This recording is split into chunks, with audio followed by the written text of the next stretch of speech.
Well, it is Monday morning and there's a regional internet outage. I have no internet on the phone, no internet in the house. So that's all the excuse I need to ditch work and get busy in the garage and tinker around a little bit. So I've got these jerry cans you see here, bright red cans. I need to get those installed on the Royal Enfield Himalayan. I've also got a 78 CB 400T Hawk here. This is my neighbor's bike. Working on the carburetors, just rebuilding the carburetors. So anyway, I might take another look at that. As far as the jerry cans for the Himalayan are concerned, I think it may help a few people to show what I'm about to do and where you can get your parts and provide some links and things like that. So here's the deal. If you've seen the Himalayan, if you're aware of it, if you're interested in it, then you already know that you can put some jerry cans on there. What you might have trouble figuring out is how to go about doing it and where can you get some parts. So let's take a look at this first. Up underneath here, you've got 4 holes. And then above those holes, you've got little nuts that are welded on there permanently. So you could make something and get the bolt set fit and be able to mount anything on here that you wanted. So pretty cool.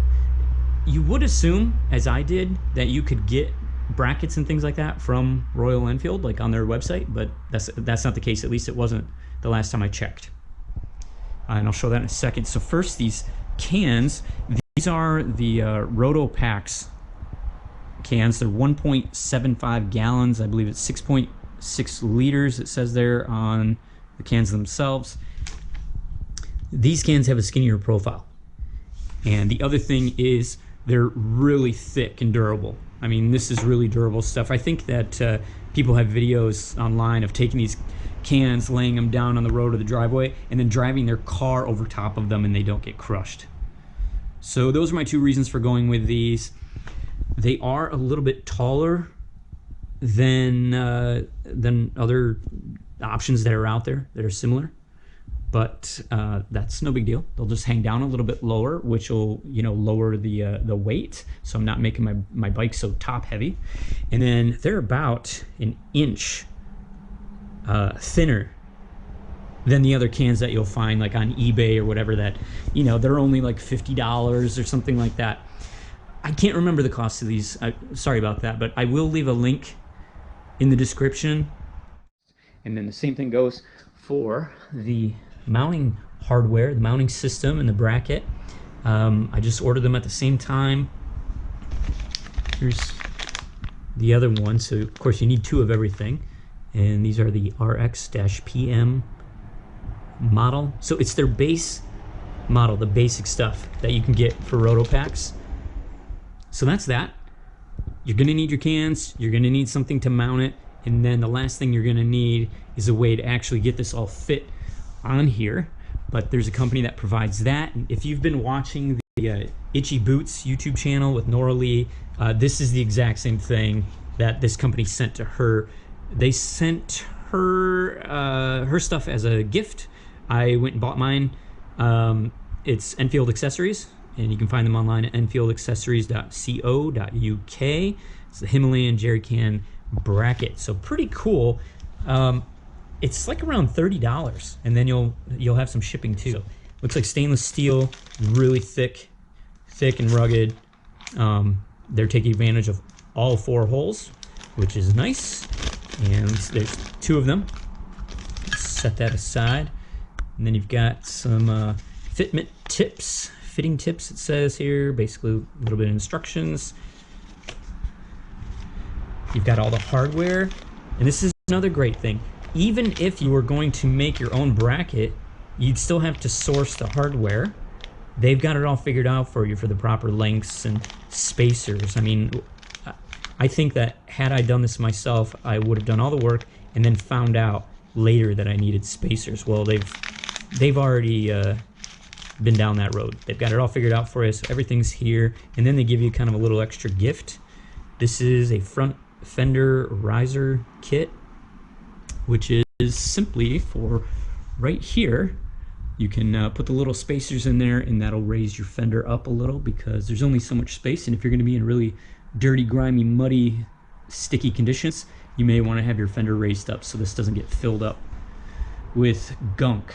So I'll put mine on because my trip that I'm about to head out on to head up to the Arctic, up to the northernmost coastline of Alaska, there's hundreds of miles of dirt highway that I'll be on. And if it rains, it does get sticky. So I'll put the risers in there. We'll see how it goes. We'll check it out. I might leave it. I might take them off, but we will take advantage of it. So that's cool. So that's it. I'm going to get this installed. It's not going to be a step-by-step because we're just turning nuts and bolts here. Nice and easy. I'll put everything on and then I'll come back and kind of show you up close what it looks like when finished. Well, real quick, I wanted to give you the opportunity to see the instructions for yourself. Take a look at the diagram. You see there they supply some spacers. And there with this picture, honestly, you look at this, you can do everything yourself just by looking at this photo. They do supply some tips on trying to get back here and work on these nuts and bolts because there's not a lot of space. Both brackets on either side are in place now, really secure. This is really stout. I mean, it's good. Keep in mind that it is really tough to get back in here. Follow the instructions. Get the bolts started through, put the nut on the back, and then as you're tightening everything, keep a wrench on there. It'll help you if you have a really thin wrench. It's almost a necessity, so be prepared. If you have big clunky wrenches, you may not be able to do this. So have some smaller sockets. You could do that. That'll be a little bit of trouble too because you've got this metal up here in the way. So anyway, follow their instructions, have a thinner wrench, and then also be wary of something like this happening. I broke one of the bolts. I shouldn't say I broke it. It just broke. I wasn't turning it very hard. It was on this other side. You'll see back in here, that one back in there, that there's no bolt sticking up through there. And it just snapped even though I was turning on it just like all the other ones. I wasn't putting any extra force. It was really weird. And not only that, it was already threaded through and I had the nut on there, but the nut was not tight. I didn't even have the wrench on the nut. I was just turning the bolt and suddenly it just snapped. So they're stainless. I mean, maybe they're not quite as strong as some other bolts would be, but all the other ones were fine. And this is not something that's common for me in my garage. I can't remember the last time I ever broke any bolt at all. So I guess just be careful, and maybe what you want to do is put a little bit of oil or something like that on the threads to kind of lubricate it. That way as it's threading in, there's just that much less friction. I think it had something to do with the nuts that are actually permanently welded on. You know, if it was on a slight angle, plus you got the bracket and you're tightening everything down, I don't know. I think it was putting kind of a weird pressure. You can learn from my experience. Just play it safe. A few major developments are going on that I need to address here. First off, I had the brackets on and then I went to mount the jerry can bracket. I pulled it out of the package and realized none of the holes match up because these are not made for the expensive Rotopax jerry cans. They're made for the other cheaper ones, and the mounts that go on here are like a different plastic mount, something like that. Okay, why on earth I didn't take a look at this early on? I think partly because I was doing the video, I jumped into this and started, you know, getting moving on things. Once they were on here, and I was holding this plate up here, and I had the jerry can kind of connected onto the plate and everything, I realized that the can was going to bump the bottom of the turn signal a little bit, or at least it comes really close. So you have to have your jerry cans on here, but then they need to be angled a little bit, which actually kind of looks better because you have these angles. Now I'm not going to angle them this far, but still it needs to be just like if you got straight up and down and then you got just a few degrees, something like that, just a few. So I was able to hold the can and kind of rotate and see, well, how far do I got to go? And it doesn't need to be exact. I just needed a little bit of extra wiggle room up there. Okay, so that was the situation there with getting these mounted on. They need to be rotated. Fly. So I marked a center and I drilled a hole.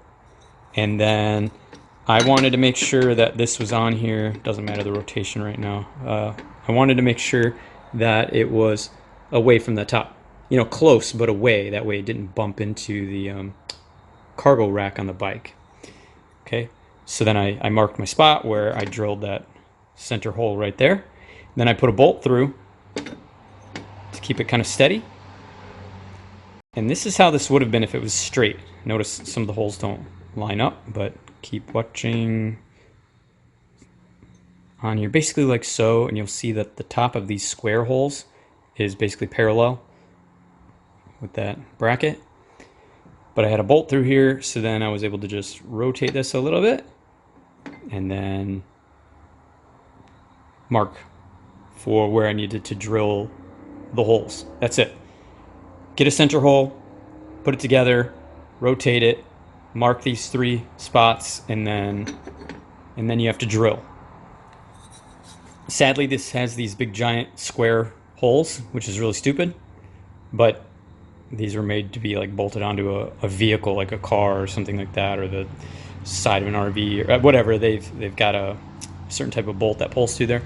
It's going to work for now. I think I'll work on a better, more permanent solution in the future. But I've got a trip coming up and this needs to be done, so I'll have to deal with this kind of weird thing going on. Drilling this isn't that easy. You'll have to have a drill press. And what I'm doing, let's see, I've got this other bracket right here. I've got the marks on it ready to drill. And the way I did that, that's easy. Once you have the first one figured out, that's all you gotta do. Just set them together, back to back, and get a pencil through there and mark off the holes where you need to drill. And that's what those marks are. And then on the drill press, helps to have a piece of wood, because what was the problem here? Oh yeah, so when you make your marks that way, your marks are on this nice flat surface. Your marks are not on this side, so I don't even know where to drill if I lay this down in here. So I need to drill on this side, which means I need a piece of wood to keep this nice and flat. Nice thing about the wood, because of this bend here, the wood keeps this thing from rotating. It gives me something really good and solid to hold on to. And now I'm about to drill, and I've got some cobalt bits here that you can go through kind of slow, and then you can use a little oil if you think you need to. I don't know how long these bits will last, but it's long enough for me to get this done. And I really apologize, not everybody has a drill press, and this is turning into a bigger ordeal than what it needs to be. And while I'm looking at these holes right here, these holes are so tight on the bolts that came with this bracket system. They're way too tight. If you're going to drill this, consider getting a bit and running a bit through here that's just a little bit bigger than the hole, just barely, just a tiny bit, because the threads on all my bolts are getting all flattened off trying to get the bolt through that hole. It's causing some problems. So right now, I'm not going to record this because I'm using my phone here. I need both hands. I'm going to drill these holes out. I'll get these mounted on the bike again, and then I'll be able to show you kind of the final process. Finally, I've got the holes all drilled, and I'm starting to put the bracket back into place. And I decided this time to push the bolts all the way through and get them started. That way, for sure, I wasn't going to cross thread. It's making things a lot easier. This is nice and loose. And what I'm going to do is work on these 2 center bolts first, get those kind of pulled up, and it'll pull the bracket up into place, and then I'll work on the outer ones. The outer ones are really easy. The center ones are a little bit harder to get to. You got this bar that's in the way, so at least one of them you got to come at an angle with this swivel attachment on here. I showed that already. Got a little bit of oil. I lubricated the threads so I didn't have so much trouble getting them started and pulling through. All set, and putting the bolts all the way through the bracket and starting them all in, and then having the threads on the bolts a little bit lubricated, that helped a ton compared to the first time. Huge improvement. Time for the mounting plates, and I've got my center holes drilled in both of them, and I went and bought some shorter stainless steel screws. I would have liked to have gotten the socket caps. That's what comes with the Enfield Accessories bracket. But see how long these are? It's really unnecessary to have them that long because this plate is so thin. These were meant for the other jerry can mount, which is plastic and it's thicker, and then the plate metal is thinner, so I've just got these shorter ones. And then I still have lock nuts for the back, and I think I'm going to need washers, especially for those square holes. Don't forget, obviously, you want to get the actual jerry can mount bolted on here first, because once you put this on, you won't be able to get the little bolts through here. I've got things together just loose while I'm waiting for some Loctite in there to cure before I pull it in tight. And I wanted to show you real quick, see how that screws through there. And if you had a socket cap or a regular Phillips screw, you'll be just fine, because this hole goes all the way through the middle. So you got to make sure you put that through before you tighten this down, because then you're not going to be able to get to it. But if it is there, when you go to tighten things down, you can definitely get the screwdriver all the way through. Right, cool. So make sure you put that screw through before you get this tightened down.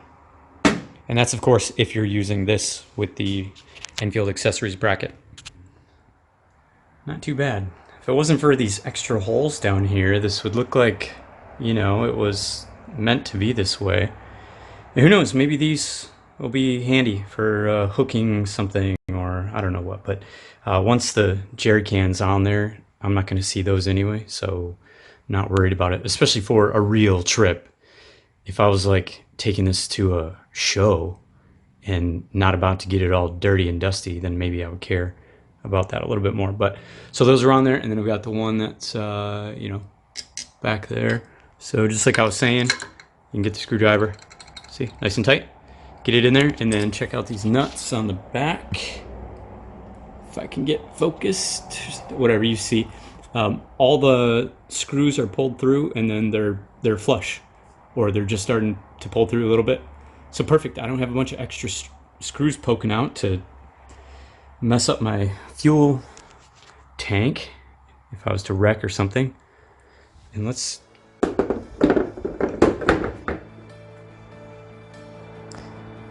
yeah, that's really good. And who knows, maybe this bit of a handle here actually will kind of help start to cut the wind. I guess that's all I need to show you for the moment. I'll get the other side done and we'll take a final look.